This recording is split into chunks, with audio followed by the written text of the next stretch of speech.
సుబ్బారాయుడి గుండె జబ్బు. నాగాపురం జమీందారు కొలువులో సుబ్బారాయుడనే పండితుడున్నాడు. సంస్థానానికి వచ్చిన కవుల కవిత్వంలోని తప్పొప్పులు నెంచడం ఆయన పని.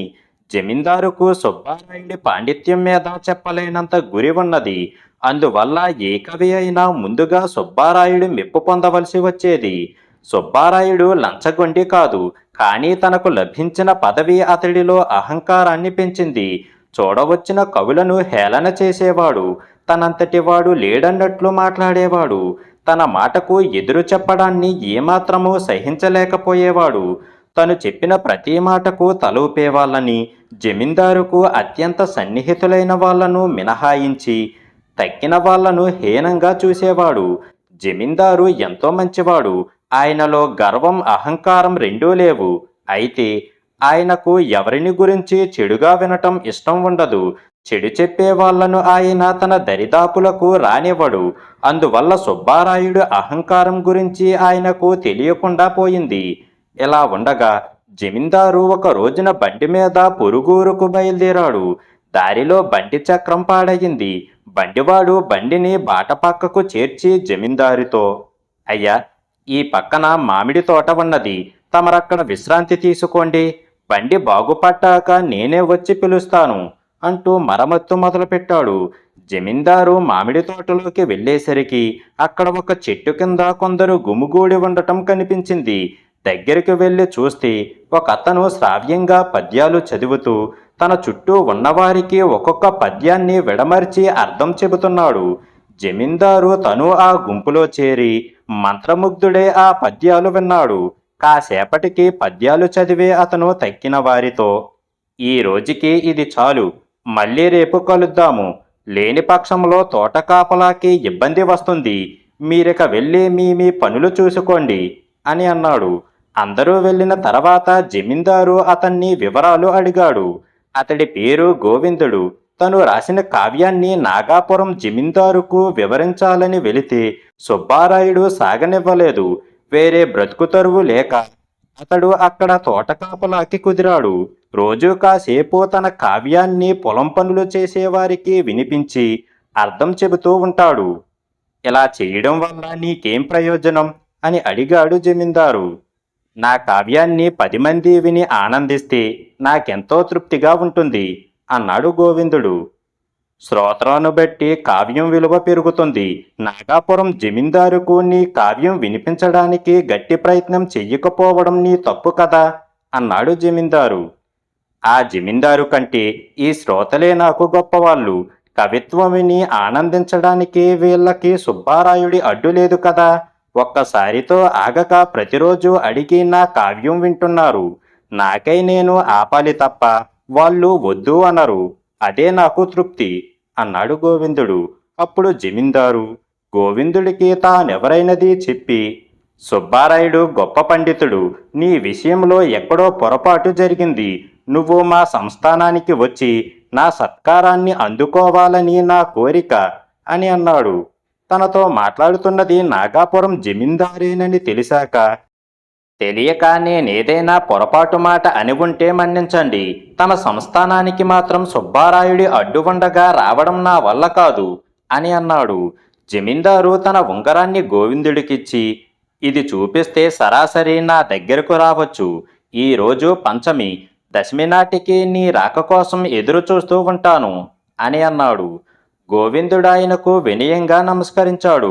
అంతలో బండివాడు వచ్చి జమీందారును పిలుచుకొని వెళ్ళాడు. ఆ తర్వాత దశమి నాటికి గోవిందుడు జమీందారు దర్శనం చేసుకొని నిండు సభలో తన కావ్య పఠనం చేశాడు. జమీందారు ఎంతో సంతోషించి తన దివానుతో గోవిందుడికి 1000 బంగారు కాసులు ఇవ్వమని చెప్పాడు. అప్పుడు సుబ్బారాయుడు కలగజేసుకొని, ప్రభు, ఈ సభలో సన్మాన అర్హతను నిర్ణయించవలసిన వాడిని నేను కదా. ఈ కవి సన్మానార్హుడు కాదు. ఇది నా నిర్ణయం అని అన్నాడు.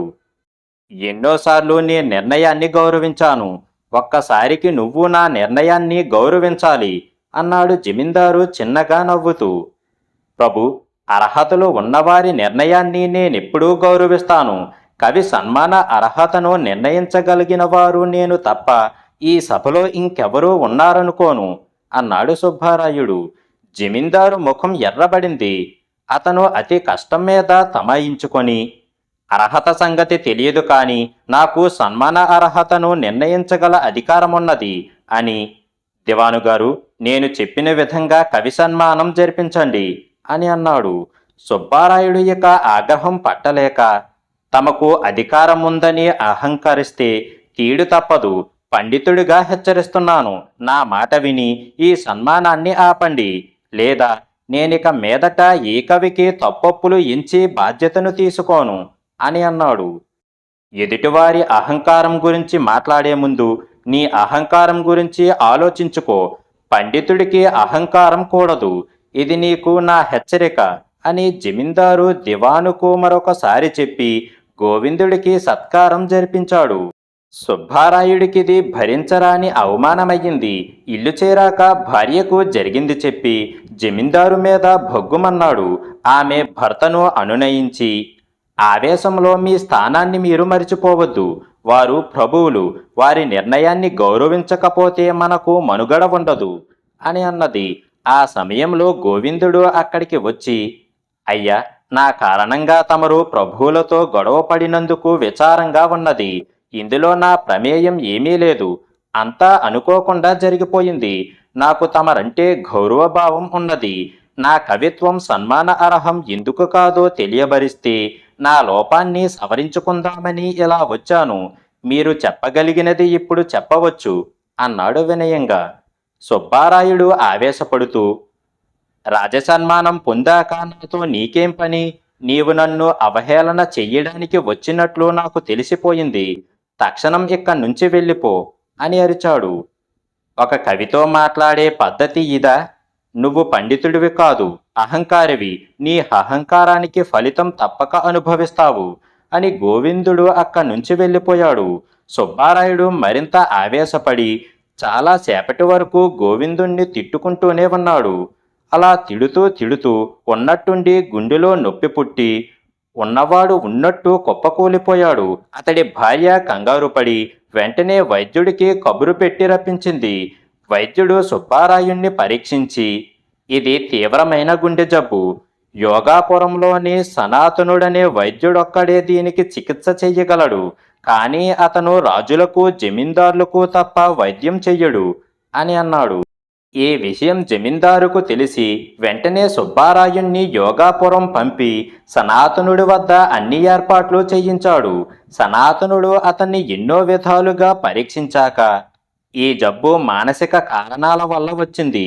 అసలైన కారణం తెలిస్తే తప్ప శాశ్వతంగా నయం కాదు అని అన్నాడు. అప్పుడు సుబ్బారాయుడు సనాతనుడికి జరిగింది చెప్పి, జమీందారు గోవిందుడు చూపిన అహంకారమే తనను మానసికంగా కృంగదీసింది అన్నాడు. జమీందారు నీకిక్కడ వైద్య సదుపాయం చేయించాడు. గోవిందుడు తన తప్పొప్పులు చెప్పమని సన్మానం పొందిన తర్వాత కూడా నిన్నడిగాడు. ఒకరు దయాశీలి, ఇంకొకరు వినయశీలి. వాళ్ళిద్దరిలో తప్పులు ఎంచడం నీ అహంకారం. ముందు నీవది చంపుకోవాలి, లేకుంటే నీ జబ్బు నయం కాదు అన్నాడు సనాతనుడు. దీనికి సుబ్బారాయుడు విసుగ్గా, నేను మహాపండితుణ్ణి. అహంకారానికి ఆత్మగౌరవానికి ఉన్న తేడా నాకు తెలుసు. మీకు తెలియదు, అందువల్లనే ఇలా అంటున్నారు అని అన్నాడు. సనాతనుడు నవ్వి, నిజమే, నేను వైద్యుణ్ణి, కానీ పండితుణ్ణి కాను. అయితే నీ జబ్బుకు అసలు కారణం తెలియకుండా వైద్యం కొనసాగించలేను. జమీందారులో గోవిందుడిలో నాకు తప్పులేమీ తోచలేదు. నా శిష్యుణ్ణి నాగాపురం పంపించి వాకబు చేస్తాను. నీ గుండె జబ్బుకు కారణం అక్కడ ఉంటే తప్పక తెలుస్తుంది అని అన్నాడు. సనాతనుడి శిష్యుడు నాగాపురం వెళ్ళాడు. సుబ్బారాయుడి గుండె జబ్బు గురించి వాకబు చేశాడు. ఒక పెద్ద మనిషి అతనితో, సుబ్బారాయుడికి గుండె జబ్బు రాక ఏం చేస్తుంది? కొడుకు చెప్పిన మాట వినడు, తనకు తోచిందే చేస్తాడు. ఇద్దరూ గొడవపడని రోజంటూ ఉండదు కదా. చివరికతను కొడుకును ఇంట్లో నుంచి పొమ్మన్నాడు. వాడు వెళ్ళిపోయాడు. అందుకే వచ్చింది ఈ గుండె జబ్బు అని అన్నాడు. మరొక పెద్ద మనిషి, నాకు అసలు కారణం తెలుసు. సుబ్బారాయుడు పొరుగునే వీర్రాజు అనే అతను ఉంటున్నాడు. ఇద్దరి పెరట్లకే మధ్య ఉమ్మడి గోడ ఉన్నది. దాని గురించి రోజు ఇద్దరికీ పెద్ద రభస. ఆ గొడవతో అతడికి గుండె జబ్బు వచ్చింది అని అన్నాడు. వీర్రాజు ఎలాంటివాడు? అని అడిగాడు శిష్యుడు. ఒక్క సుబ్బారాయుడితో తప్ప ఇంకెవరితోనూ గొడవలు పడడు అన్నాడు ఆ పెద్ద మనిషి. శిష్యుడి సమాచార సేకరణ అంతటితో ఆగిపోలేదు. సుబ్బారాయుడికి 4 ఎకరాల పొలమున్నది. పాలేళ్లను పెట్టుకొని వ్యవసాయం చేయిస్తున్నాడు ఆయన. అందరిలోకి పెద్ద పాలేరుతో ఆయన రోజూ గొడవే. వాడే అతడి గుండె జబ్బుకు కారణమని ఒక ఆయన ఖచ్చితంగా చెప్పాడు. శిష్యుడు ఇంతకు మించి 20 మందిని అడిగి చూశాడు. అంతమంది సుబ్బారాయుడి గుండె జబ్బుకు ఒకడు చెప్పిన కారణం మరొకడు చెప్పలేదు. ఒక్క గుండె జబ్బుకు ఇన్ని కారణాలా అని కలవరపడుతూ శిష్యుడు యోగాపురం తిరిగి వెళ్ళి గురువుకు వివరాలు చెప్పాడు. ఆ వివరాలన్నీ సుబ్బారాయుడు కూడా విన్నాడు. సనాతనుడు అతనితో, విన్నావు కదా, నాగాపురంలో చాలామందికి నీకు రాబోయే గుండె జబ్బు గురించి ముందే తెలుసు. వాళ్లకు దీని కారణాలు తెలుసు.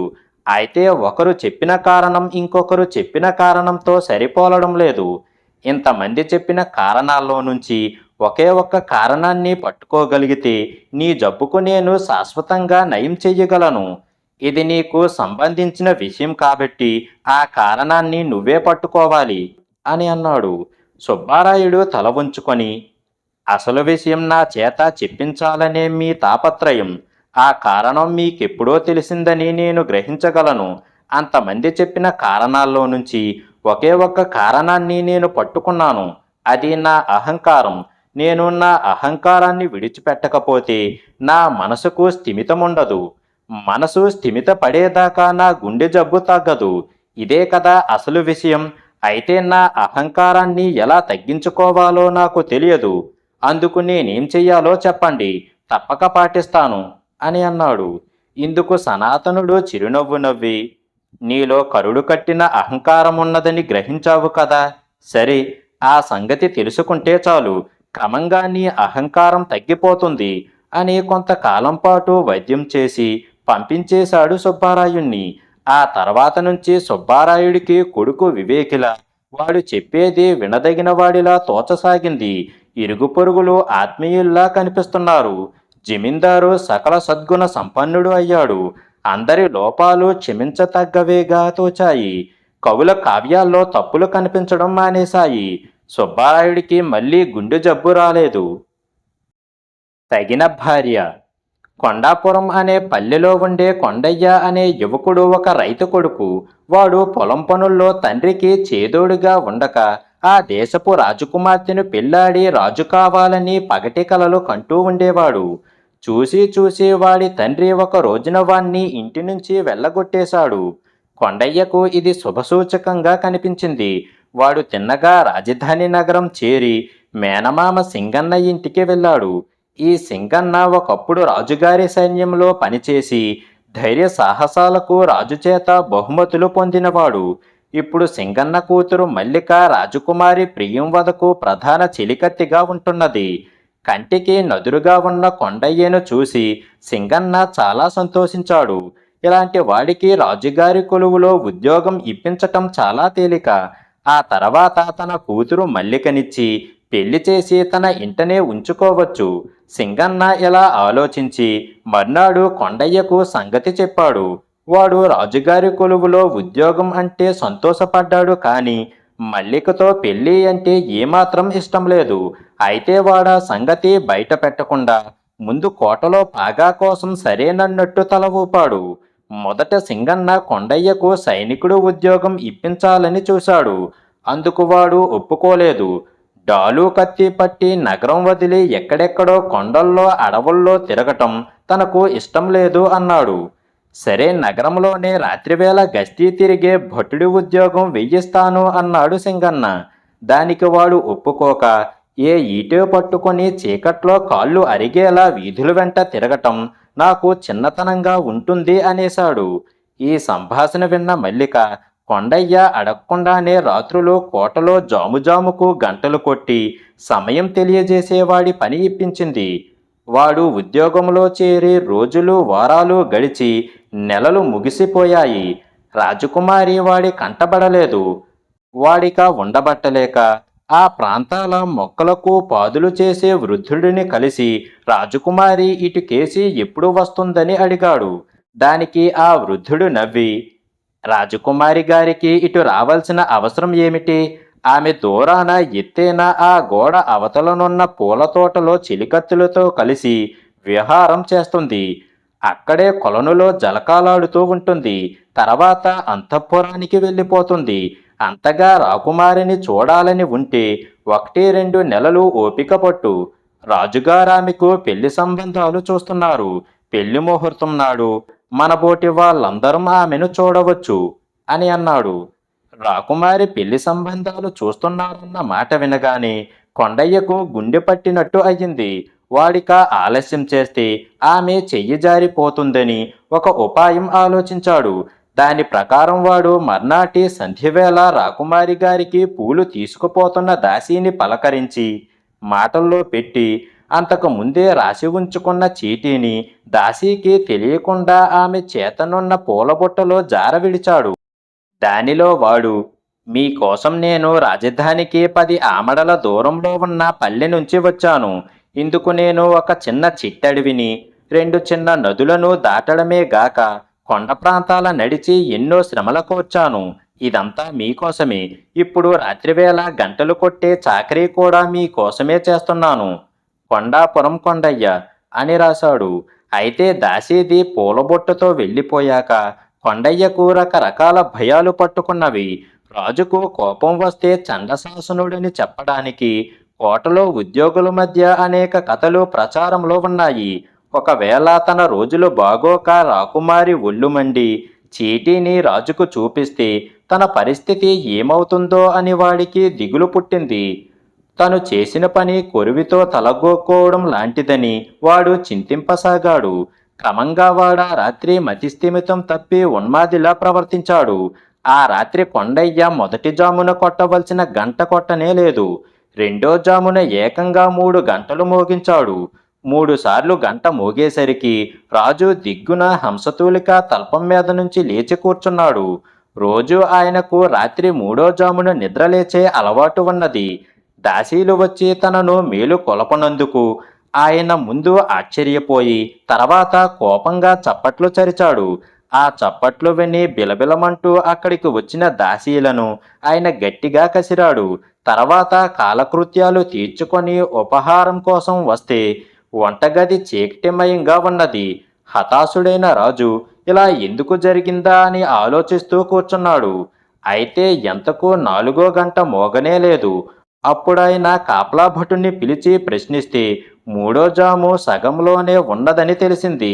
దాంతో ఆగ్రహించిన రాజు కొండయ్య కోసం భటుల్ని పంపాడు.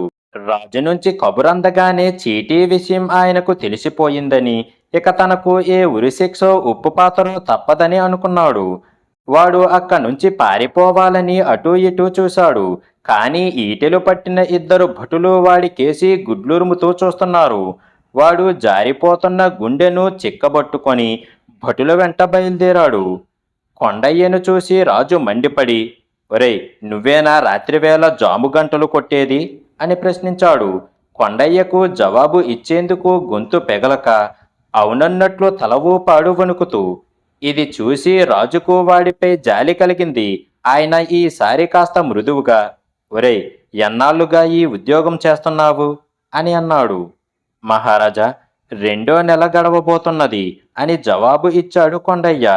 రాజు వాణ్ణి ఒకసారి పరీక్షగా చూసి, మంచి ఒడ్డు పొడుగు ఇంత దేహ దారుఢ్యం ఉన్న నీకు ఏ సైనికుడి ఉద్యోగమో ఇవ్వక ఇక్కడ రాత్రివేళ గంటలు కొట్టే చచ్చు పని ఇచ్చిన వాళ్ళెవరో తెలియదు. సరే, 1 వారం రోజుల పాటు ఒళ్ళు దగ్గర పెట్టుకొని పనిచెయ్యి. తర్వాత నిన్ను సేనానాయకుడికి చెప్పి సైన్యంలో చేరేలా చూస్తాను. నువ్వు కత్తిబట్టి మన సరిహద్దుల్లో నిలబడితే శత్రు సైనికులు తిరిగి చూడకుండా పారిపోగలరు అన్నాడు నవ్వుతూ. కొండయ్య రాజుకు నమస్కరించి బతుకు జీవుడా అనుకుంటూ అక్కడి నుంచి బయలుదేరాడు.